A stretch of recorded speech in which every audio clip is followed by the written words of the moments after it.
dans le prochain épisode de Demain nous appartient. Tandis que Charlie est interrogé par la police, Chloé fait sa première rentrée de proviseur. Pendant ce temps, Jack et Nathan décident de retrouver le lingot perdu après la prise d'otage. Attention, les paragraphes qui suivent contiennent des spoilers sur l'épisode de Demain nous appartient diffusé lundi soir sur TF1. Si vous ne voulez rien savoir, ne lisez pas ce qui suit. Lundi 30 août dans Demain nous appartient. Charlie confronte Anthony au commissariat. Charlie est interrogé à titre de témoin par Karim.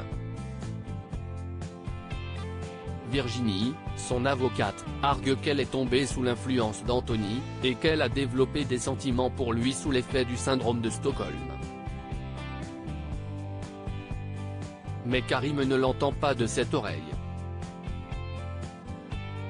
Il sait que Charlie avait une relation avec Anthony avant les faits.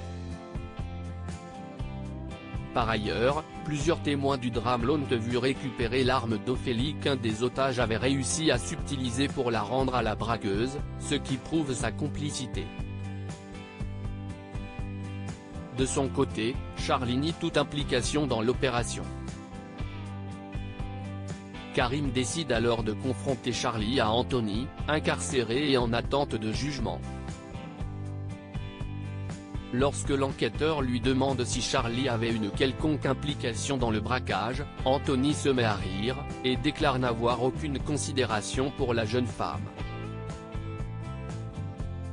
Il la considère comme un pot de colle, et l'accuse d'avoir fait capoter la prise d'otage par sa faute.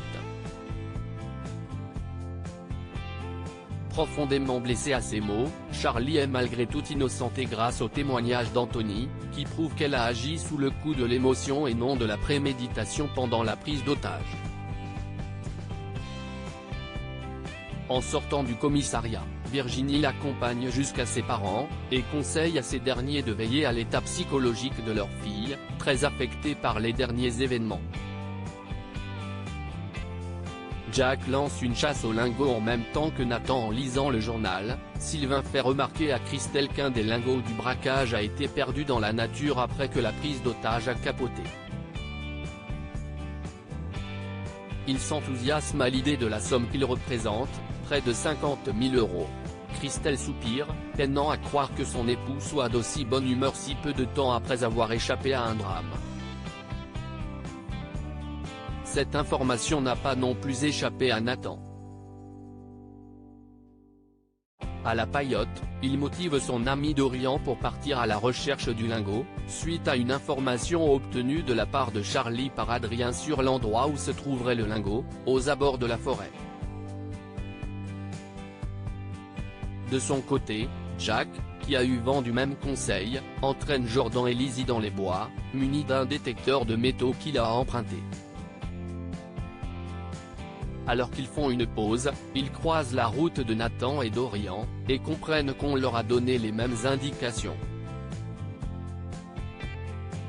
Toutefois, ni Nathan ni Jordan ne veulent s'associer pour faciliter leurs recherches. Chaque groupe repart donc de son côté à la recherche du trésor. Clément continue de mentir à Garance et après avoir passé le week-end à l'hôpital, Clément ne connaît toujours pas l'origine de sa crise sur la plage vendredi dernier alors qu'il se trouvait avec Garance. Le médecin assure toutefois à sa mère qu'il ne s'agissait pas d'un AVC comme elle le craignait.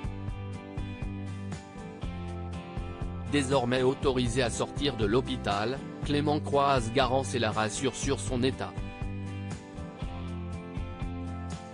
Alors qu'ils s'embrassent, Garance surprend un texto envoyé par Mathilde sur l'écran du portable de Clément, et lui demande avec méfiance de qui il s'agit. Il prétend qu'il s'agit de sa petite cousine âgée de 12 ans.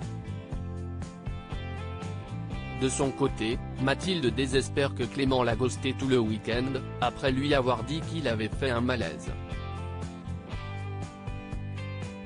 De retour chez lui le soir, sa mère l'incitait à se reposer, et referme la porte de sa chambre en partant. Désormais seul, Clément fouille sous son lit et sort un grand couteau de l'interstice entre son sommier et le matelas. L'air absent, il observe la lame.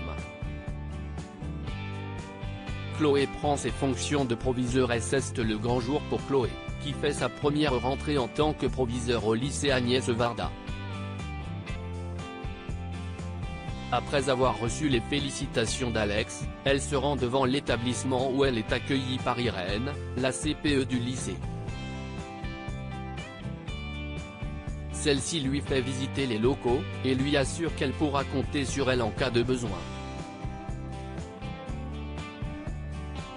En l'interrogeant sur sa vie de famille, Irène se montre très étonnée lorsque Chloé lui révèle que son dernier enfant n'a que quelques mois.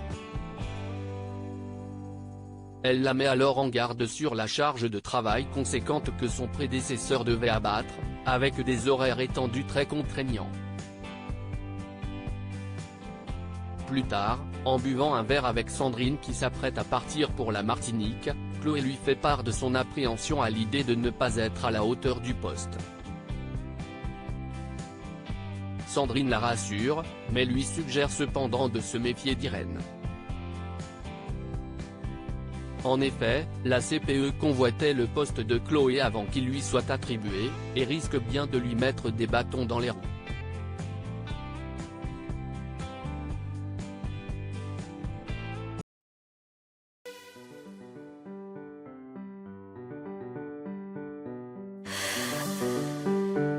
나